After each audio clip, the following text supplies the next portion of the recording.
একেবারে সেদিন কি ঘটনা ঘটেছিল, একেবারে রক্তাক্ত অবস্থায় উদ্ধার করা হয়েছিল ইন্দ্রানুজ রায়কে শনিবার যাদবপুর বিশ্ববিদ্যালয়ের ক্যাম্পাস থেকে, তারপর কেপিসি মেডিকেল কলেজ হাসপাতালে ভর্তি করা হয়।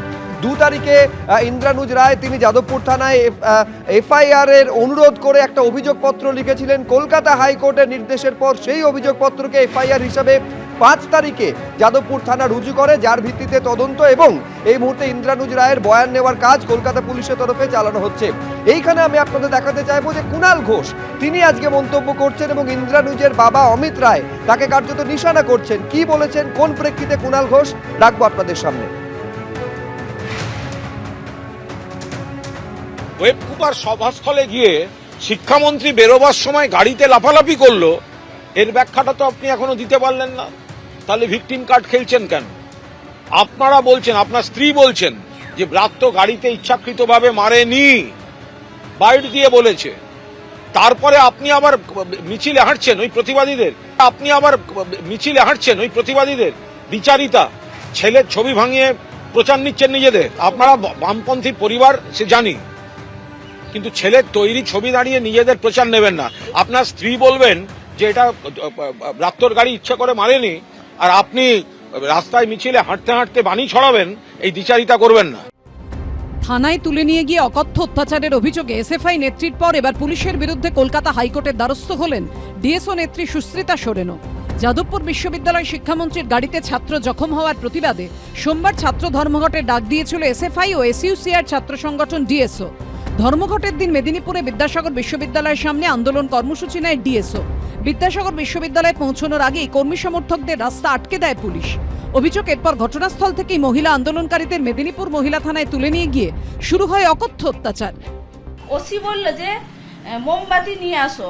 মোমবাতি তারা নিয়ে এসে সেটাকে জ্বালিয়ে, তখন সেই মোমবাতির জ্বলন্ত যে মোম সেটা আমার হাতে ঢেলে দেওয়া হয় এবং পায়ের বিভিন্ন জায়গায় ছেঁকা দেওয়া হয়। হাতের এই যে মোমবাতির মোম এখানে ঢেলে দেওয়া হয়েছে এবং এখানে ঢেলে দেওয়া হয়েছে, এখনো সেই চিহ্ন আছে। এইভাবে আমাকে মারতে থাকে। যদিও সমস্ত অভিযোগ অস্বীকার করেছে পুলিশ।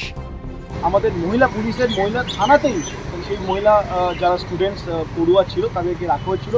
ইভেন আমি বলতে চাই তাদেরকে ওখানে রাত্রেবেলা যেহেতু অনেক রাত্রে ওদেরকে আমরা ওদের ফ্যামিলি বা লয়ারের হাতে ছেড়েছিলাম, তো ওদের যে ইভেন খাওয়া দাওয়ার ব্যবস্থাটা আমরা করেছিলাম। তো আমি জানি না যেটা কেন করছে। এই প্রেক্ষিতে এবার কলকাতা হাইকোর্টের দ্বারস্থ হলেন বিদ্যাসাগর বিশ্ববিদ্যালয়ের প্রাক্তনী ও ডিএসও নেত্রী সুশ্রিতা সোরেন।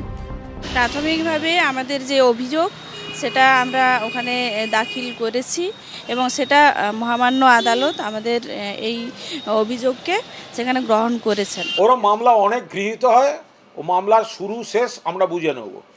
যে যদি কারোর গায়ে গলা মোমবাতি ফেলে থাকে, সঙ্গে সঙ্গে মেডিকেল হয়নি কেন? সে মেডিকেল রিপোর্ট কোথায়?